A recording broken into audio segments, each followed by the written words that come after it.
Well, it all happened in a short time span. She was diagnosed at 16 months. So we had gone in for the 15-month checkup. Everything's great, just not a lot of weight gain.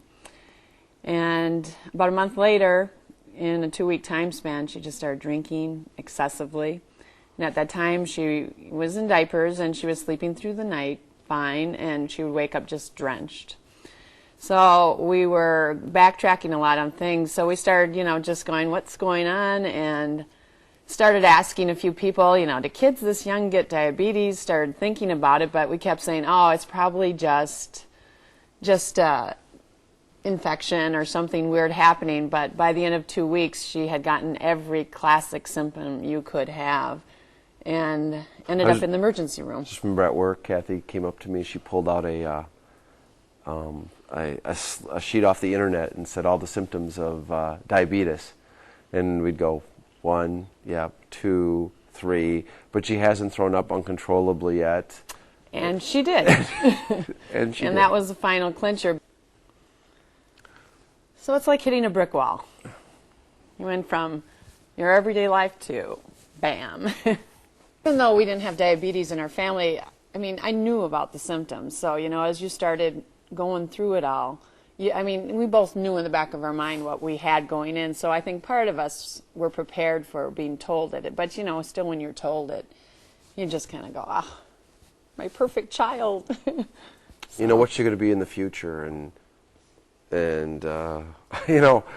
she doesn't realize everything that's coming her way. And we try to let her know that what she does today will affect what happens to her tomorrow and try to get her on that track. And it's so important. But she doesn't always believe us, do you? Probably endured over 16,000 pokes and shots in her life.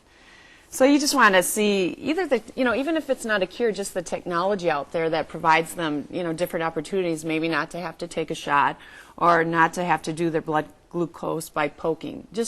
I think there's a lot of positive things coming down the pike. So, it's exciting, for her. It's a terrible thing to have, but it's also a wonderful time to have it because the possibilities are so alive out there. There's so much going on. So, realistically, in her time frame, there's either going to be a cure or the management is going to be so dramatically different that, that's what gives you a lot of hope for her.